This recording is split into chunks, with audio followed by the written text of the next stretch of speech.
Ce soir, je le disais, lumière sur l'amitié, les amitiés, ce sentiment, ce lieu singulier et difficile à définir, à vivre, à dépasser. Pourquoi l'amitié semble-t-elle opérer un nouveau retour? Pourquoi peut-elle être l'espace de nouvelles relations politiques, le vecteur de nouveaux combats collectifs? Pour en parler ce soir, Anne-Vincent Buffo, bonsoir. Bonsoir. Vous êtes historienne des sensibilités, chercheuse associée à l'université Paris-Cité. Vous avez publié, entre autres, une histoire de l'amitié. C'était aux éditions Bayard. Et à mes côtés, Julien Bisson. Bonsoir Julien. Bonsoir Quentin. Comme chaque mercredi, un plaisir de vous retrouver. Vous êtes directeur des rédactions de l'hebdomadaire Le 1. Merci à vous deux d'être présents ce soir dans Question du soir.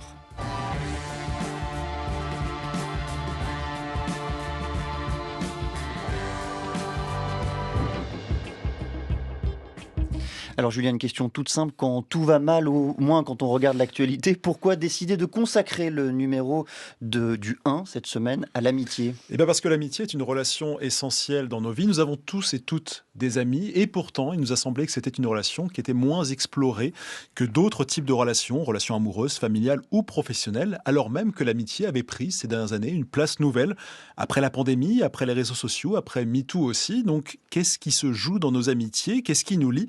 C'est ce qu'on avait envie de comprendre dans ce numéro du 1 Hebdo. Alors écoutons ce que l'amitié peut faire et peut provoquer à travers la voix de Laura. Elle était interrogée dans Les Pieds sur Terre en 2023.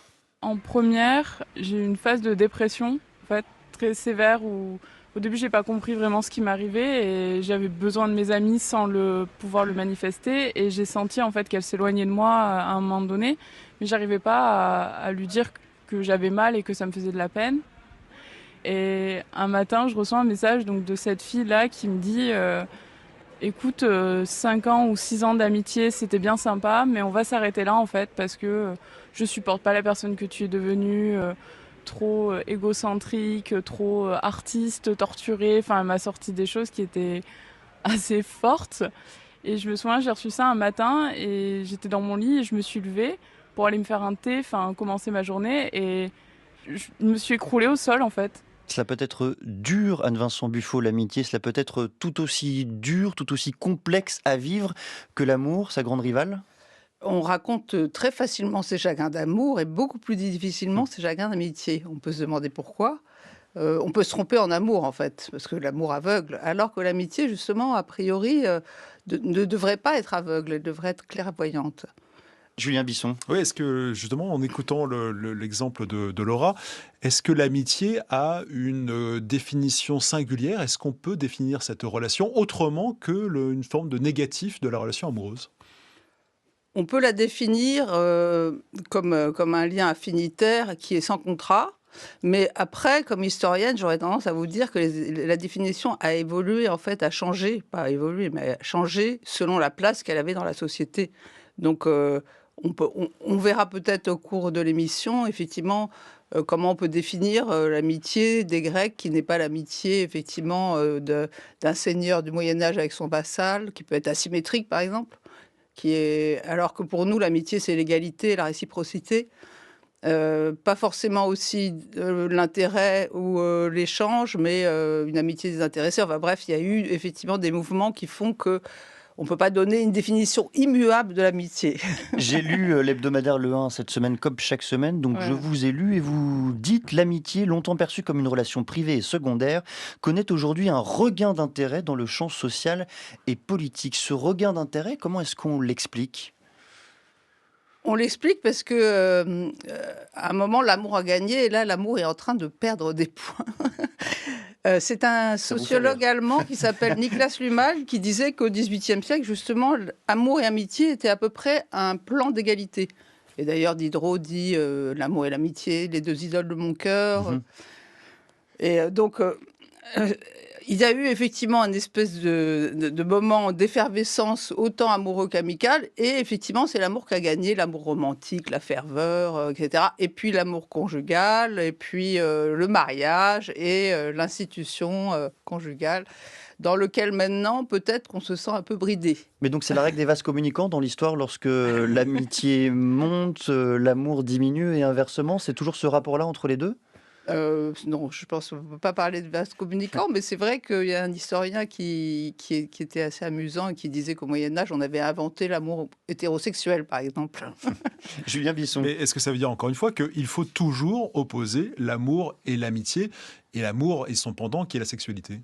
Bah, visiblement, non, vu l'article qui a été publié aussi dans la revue et qui concerne l'étude de l'INED, si j'ai C'est bien bien cela. compris, il semblerait que justement, dans la jeunesse, en tout cas, les frontières s'effacent de plus en plus et qu'effectivement, l'amitié qui peut-être effectivement met à distance la domination est préférée dans les relations amoureuses.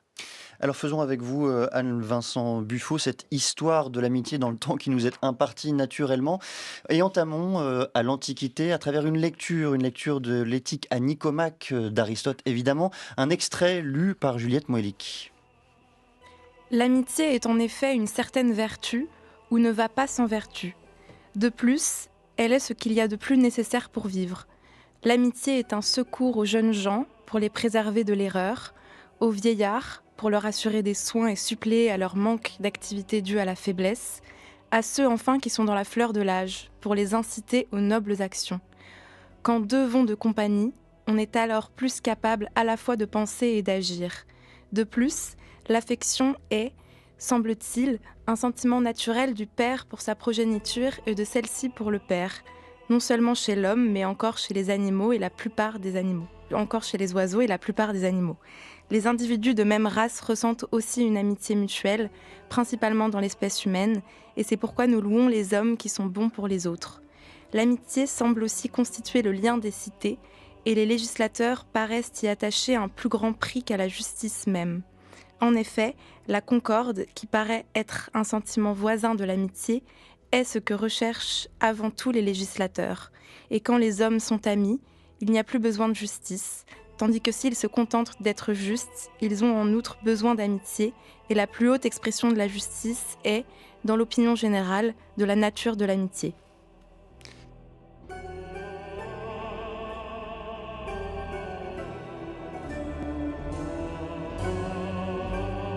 Merci beaucoup Juliette Moëllic, Anne-Vincent Buffo. Quand on lit Aristote, lorsqu'on écoute Aristote en l'occurrence, on a le sentiment que l'amitié est parée de toutes les vertus. On n'a même plus besoin de justice quand on est ami. Alors là, il y a un grand débat chez les philosophes. Moi, je ne suis pas philosophe, mais je sais que quand même, c'est très important la justice chez Aristote. Mais l'amitié vient comme une chaleur supplémentaire.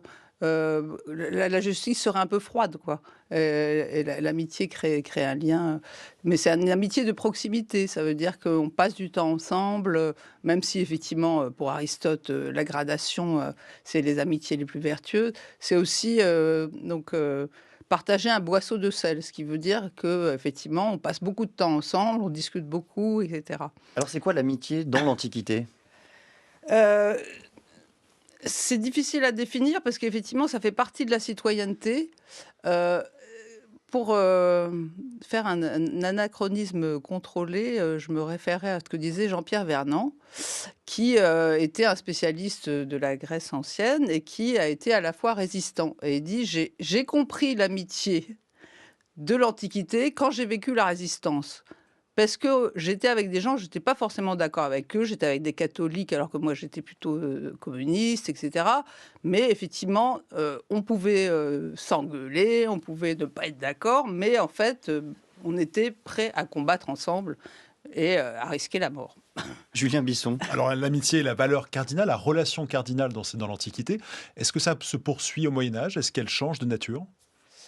Elle est très importante, mais effectivement, elle peut être asymétrique. C'est-à-dire qu'on peut considérer qu'il y a une amitié entre un vassal et un seigneur. Donc, pour nous, ça contrevient à notre conception de l'amitié. Mais elle est absolument indispensable parce que les gens, ils ne survivent pas s'ils ne créent pas d'alliance. Donc, c'est vrai que pour eux, l'amitié, c'est aussi l'entraide, l'alliance, le fait de pouvoir compter les uns sur les autres. Et donc, nous qui avons une conception plus désintéressée de l'amitié, ça nous paraît une amitié, effectivement, qui, en fait, n'est pas contractuelle, mais quand même a des obligations. on va dire. Comment est-ce que la modernité va transformer les rapports amicaux et va même, j'allais dire, reléguer l'amitié à un second plan, c'est-à-dire le plan intime et l'intérieur de soi et de la maison d'ailleurs? Alors, c'est vrai que ça touche d'abord les élites et effectivement, on pense tout de suite à Montaigne et la Boétie, qui effectivement ont d'abord une amitié intellectuelle très forte. C'est-à-dire qu'en fait, ils se sont entrelus avant de se voir. Et en fait, c'est quand Montaigne a lu le Contraint de la Boétie, et bon, il faut quand même voir le contenu du Contraint de la Boétie, qui est quand même, voilà, qu'on appelle aussi le discours de la servitude volontaire, qui est vraiment quelque chose qui proclame l'importance de l'amitié pour la liberté et qui dit qu'un tyran ne peut pas avoir d'amis. Donc c'est vrai qu'il y a quand même une conception très forte aussi de la vision du monde qu'ils ont en commun, qui soude leur amitié. Ils se sont assez peu vus, mais effectivement, leur âme était soudée. Donc c'est quand même quelque chose de très très fort, quoi. C'est pas froid, c'est vraiment une couture effectivement qu'on ne peut plus distinguer. Enfin, c'est quand même une amitié extraordinaire, Mais quoi. en tout cas, ce que vous décrivez, c'est assez différent de cette amitié aristotélicienne dont vous parlez. C'est une amitié ensemble avec Aristote, c'est une amitié où l'on se côtoie, où l'on se fréquente. Là, c'est d'abord et avant tout, entre ces deux hommes, une amitié intellectuelle que la modernité organise ou révise? Oui, oui, c'est-à-dire que c'est une amitié où, où on partage à la fois effectivement l'intellect et le cœur, mais effectivement, c'est vrai que il se trouve qu'ils se sont assez, enfin, qu'ils se sont assez peu rencontrés, quoi. Alors, ce qui veut dire que ça passe aussi par l'écrit. Mhm. Et donc, bon, pour nous qui sommes historiens, forcément, c'est une source importante, les correspondances. Et le ton de l'amitié varie effectivement avec les siècles. Et plus on avance vers le 18e, plus l'amitié devient effusive et sentimentale et ressemble beaucoup à la déclaration d'amour, quoi. Le directeur des rédactions de l'hebdomadaire, le 1, Julien Bisson. Oui, alors Anne-Vincent Buffo, vous nous avez jusqu'ici parlé beaucoup d'amitié masculine. Qu'en est-il des amitiés féminines? Est-ce qu'on sait si l'amitié féminine avait une autre connotation, si elle prenait d'autres formes à cette époque? Effectivement, les femmes ont malheureusement été toujours mises sur pratiquement. On a toujours considéré qu'elles n'étaient pas capables d'amitié. Enfin, c'est le discours et les représentations, c'est sans doute pas réel. Mais effectivement, on a toujours, enfin, la philosophie en particulier, a considéré que les femmes étaient impropres à l'amitié. Je voudrais que vous nous racontiez un événement, le procès d'Oscar Wilde en 1896, et qu'est-ce qu'il vient transformer justement dans ses rapports d'amitié? Qu'est-ce qu'il raconte surtout de l'amitié telle qu'on l'imaginait à la fin du 19e siècle? Donc, c'est dans le cadre donc, des amitiés qui se déroulaient plutôt dans les collèges, quoi. Où pendant tout un temps, on s'est assez peu occupé de savoir ce qui se passait entre les jeunes gens et on les laissait développer des affections assez fortes, etc. Et c'est c'est pour nous une date clé parce qu'à partir du procès d'Oscar Wilde, on voit qu'il y a une attention très, très, très particulière des éducateurs sur ce qui se passe dans les dortoirs. Et il y a une espèce Avec le risque de l'homosexualité, voilà, je dis le risque avec de effectivement l'homosexualité entre l'invention guillemets évidemment. du mot même homosexualité, parce qu'avant on ne parlait pas d'homosexualité, effectivement. Et donc ce trouble face à ce qui pouvait se passer entre jeunes gens est devenu une espèce de phobie qui a beaucoup perturbé la relation entre les mâles. Peut-être plus qu'entre les femmes. Julien Bisson. Mais est-ce que ça veut dire que l'amitié qui était jusque-là, cette grande relation célébrée par les élites, devient quelque chose un peu plus subversif, une relation qui peut ébranler un peu les fondements de la société? C'est-à-dire que, en fait, la société repose sur le code civil de Napoléon et donc tout est basé sur la famille et l'héritage, quoi. On le voit bien, en fait, dans les romans de Balzac, des amis très intimes, effectivement, le cousin Pons et son ami Chou, qui est musicien, ont une amitié très forte. En fait, on laisse faire, mais le jour où, effectivement, Pons veut faire hériter Schmuck de ses biens, alors là, ça va plus du tout, parce que l'amitié ne doit pas empiéter sur l'héritage. Donc l'amitié est toujours secondaire par rapport à la famille. On va continuer de remonter le fil de cette histoire, le fil de l'histoire de l'amitié avec vous, Anne-Vincent Buffo, grâce à une archive cette fois-ci qui date de 1974 et des enfants s'expriment quant à leur vision de l'amitié. Si on n'avait pas de l'amitié, on s'ennuierait. Puis si on aurait eu une occasion d'avoir de l'amitié, et si on l'avait manqué, on aurait dû en mort. S'il te déçoit, qu'est-ce que tu feras? Moi, je sais qu'il ne me décevra pas. Pour voir si ce sont de vrais amis, c'est quand on est dans la malchance. Parce que quand on est dans la malchance, beaucoup nous quittent. Et c'est le meilleur qui nous vient en aide. Mais les années passeront et puis on se perdra de vue. Après, peut-être qu'on ne sera pas dans le même lycée, on trouvera d'autres amis et puis... Tu crois pas que tu essaieras de les revoir quand même? Si, le plus possible, mais à la fin... C'est très très triste cette fatalité affichée et assumée. En tout cas, ça vous a fait beaucoup rire, la voix de ces enfants. Julien Bisson, une question. Oui, justement, est-ce qu'il y a un âge de l'amitié? Est-ce que l'amitié est réservée à l'enfance, à l'adolescence ou à l'âge adulte? Pendant très longtemps, on a considéré que les amitiés d'enfance étaient de moindre valeur que les amitiés de la maturité, parce qu'effectivement, on s'enflamme vite, on se quitte vite, quoi. Et puis, effectivement, la mise au collège, la mise à l'école, etc., a créé une serre chaude où, effectivement, déjà, en plus, les enfants ont le temps de l'amitié et que parfois les familles aussi trouvent que c'est un moment où on crée des liens qui vont servir pour le futur. Et c'est devient aussi ce qui est la première expérience affective avant l'amour, et donc qui est aussi créatrice et qui construit la personnalité. Donc c'est une expérience fondatrice. L'un des enfants que l'on vient d'entendre a ces mots très beaux. Il dit, dans le fond, l'amitié, l'ami en l'occurrence, c'est celui qui reste lorsque l'on est traversé ou immergé dans la malchance. Est-ce qu'on n'a pas là une forme de définition contemporaine qui a à voir justement avec le rapport d'égalité que vous décriviez un peu plus tôt, une forme de définition contemporaine de ce qu'est véritablement, sincèrement, profondément l'amitié? C'est vrai que je pense que c'est un continuum quand même, de penser que l'amitié est quelqu'un qui peut vous être, qui va vous sauver le jour où ça va très mal. Donc c'est vrai que c'est plus ou moins valorisé effectivement selon les époques et selon les classes sociales aussi. Il y a une grande différence dans le déclaratif, hein, parce que bon, c'est... dans les milieux populaires, le fait que l'entraide est essentielle est plus mise en avant que dans les milieux bourgeois, ou alors peut-être qu'on a moins besoin d'entraide aussi, c'est sans doute lié, où on met plus l'accent sur l'intimité. Julien Bisson. Oui, on a parlé des amitiés entre hommes, des amitiés entre femmes, les amitiés hommes-femmes. Est-ce que c'est quelque chose dont on dit aujourd'hui qu'elles sont plus nombreuses? Est-ce que ça veut dire qu'elles n'existaient pas par le passé? Est-ce qu'on a changé de regard?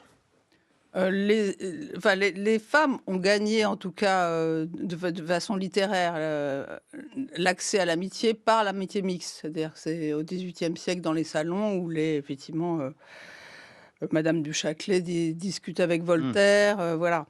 Et elles ont des correspondances où à chaque fois elles font mine de beaucoup de modestie, mais en même temps c'est une relation assez complexe parce qu'elles ont parfois l'accès aussi à l'académie, aux subsides dont ont besoin les philosophes. Enfin, bref, c'est des relations effectivement qui sont très sentimentales, mais avec des liens qui sont complexes aussi.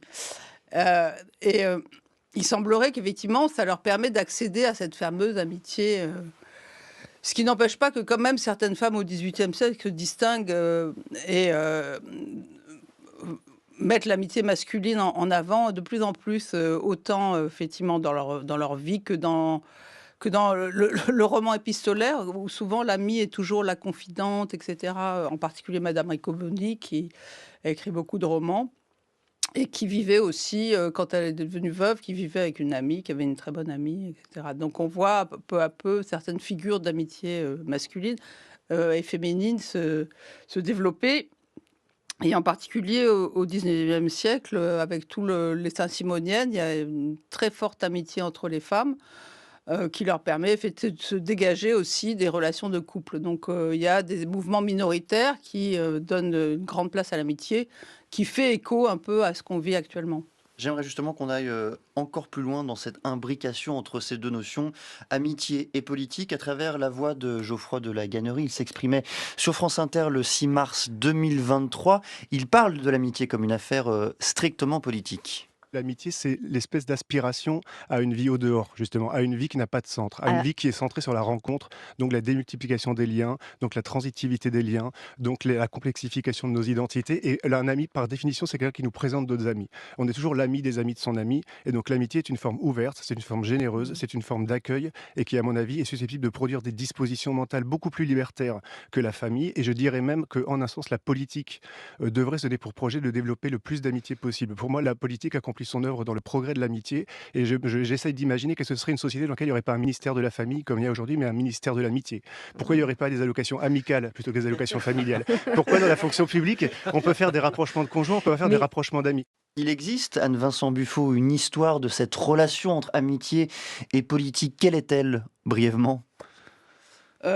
Souvent, de toute façon, les amis, quand ils sont effectivement dans la résistance, enfin, quand ils résistent à l'oppression, effectivement, sont les vecteurs d'une façon de pouvoir résister, mais aussi parfois on considère que l'amitié est une promesse d'une société future qui serait effectivement plus fraternelle, plus solidaire, que c'est l'atome de base et qu'il y aurait une grande chaîne qui se constituerait.